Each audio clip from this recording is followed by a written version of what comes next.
নমস্কার, আপনারা দেখছেন নিউজ টাইম 87 আর আপনাদের সঙ্গে আমি রয়েছি পলাশ। ভর দুপুরে মর্মান্তিক সড়ক দুর্ঘটনায় গুরুতর আহত হলেন বছর 22-এর এক যুবক। ঘটনাটি ঘটেছে পশ্চিম বর্ধমান জেলার জামুরিয়া এলাকায়।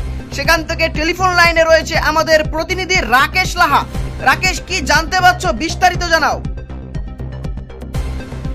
একেবারে পলাশ, আমি কিন্তু আছি পশ্চিম বর্ধমান জেলার জামুরিয়ায় আজ কিন্তু ভর দুপুরে মর্মান্তিক সড়ক দুর্ঘটনা। জামুরিয়া ব্লকের অন্তর্গত শ্যামলা অঞ্চলের ভুঁড়ির মহামায়া মন্দিরের নিকট এই ঘটনাটি ঘটেছে। আনুমানিক দুপুর 2টো নাগাদ ঘটনাটি ঘটেছে। স্থানীয় সূত্রে যে তথ্য উঠে আসছে যে বিহারের বাসিন্দা বছর 22-এর এক যুবক শ্যামলা অঞ্চলের ভুঁড়ি গ্রামে তার এক আত্মীয়ের বাড়ি আসে। ভর দুপুরে আত্মীয়র বাড়ি ভুঁড়িগ্রাম থেকে হরিপুরের দিকে বাইক নিয়ে রওনা দেয় বছর 22-এর এমডি আরবাজ নামে ওই যুবক। যাওয়ার পথেই ভুঁড়িগ্রামের মহামায়া মন্দিরের সামনে রাস্তায় বাইকের গতিবেগ সামলাতে না পেরে রাস্তা থেকে ছিটকে একটি ডোবায় পড়ে যায়। ঘটনায় গুরুতর আহত হয় বছর 22-এর ওই যুবক এমডি আরবাজ। ঘটনাস্থলে ছুটে আসে স্থানীয়রা। খবর দেওয়া হয় পাণ্ডবেশ্বর থানার পুলিশকে। স্থানীয়দের তৎপরতায় তড়িঘড়ি ওই যুবককে রানীগঞ্জের একটি বেসরকারি হাসপাতালে নিয়ে যাওয়া হয়। পলাশ।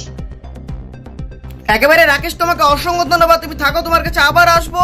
আরো গুরুত্বপূর্ণ কিছু তথ্য থাকলে আমাদেরকে বিস্তারিত জানাবে। ততক্ষণের জন্য তোমাকে ধন্যবাদ। আবারও বলে রাখছি, ভর দুপুরে মর্মান্তিক সড়ক দুর্ঘটনা, গুরুতর আহত বছর 22-এর এক যুবক। ঘটনাটা হয়েছিল যে ছেলেটা অ্যাক্সিডেন্ট হয়েছে, সেই ছেলেটা হচ্ছে বিহারের বাড়ি।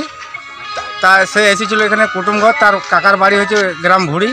সে আস্তে আস্তে মহামায় ডাঙালে সেখানে অ্যাক্সিডেন্ট হয়েছে। এখান থেকে পাবলিকে এখানে ফোন করে যে এরকম ব্যাপার, যে একটা ছেলে আমাদের গ্রামেরই, সে চিনতে পারে যে এই ছেলেটা আমাদের গ্রামে আমাদের বাড়ি গিয়েছিল, মোহাম্মদ রিয়াজের বাড়ি যাওয়ার পর খবর আসে যে এই ছেলেটা অ্যাক্সিডেন্ট হয়েছে। আসার পর দেখি ছেলে পড়ে থাকার পর ছেলেটিকে আমরা তার আরও লোককে ফোন করলাম, তাদের আরও আত্মীয় স্বজনকে হরিপুরে, তারা এসে নিয়ে যাওয়ার পর এখন হসপিটালে। দুর্ঘটনাটি কি কোনো গাড়ির সাথে হয়েছে না নিজে থেকে? কোনো গাড়ির সাথে না, ও নিজেই আস্তে টার্লিং ছিল, টার্লিংয়ের রাস্তায় টার্লিং না নিতে পেরে গাড়ি সিধাসিধি পুকুর ছিল, পুকুরে সিধাসিধি নামিয়ে দিয়েছে। সেখানে পাথর মাথর ছিল, সেখানে চোটঘাট লেগে গিয়েছে। পুলিশকে জানিয়েছেন? হ্যাঁ, পুলিশকে জানিয়েছি। এসেছিল পুলিশ আসে, সিবি পুলিশ আসে, সে দেখেছে, সে বলেছে গাড়ি এখন নিয়ে গেছে ইমার্জেন্সি যাওয়া। আপনার নাম? আমার নাম কাজী রকিবুল। আচ্ছা, বাড়ি হয়েছে ভুঁড়ি।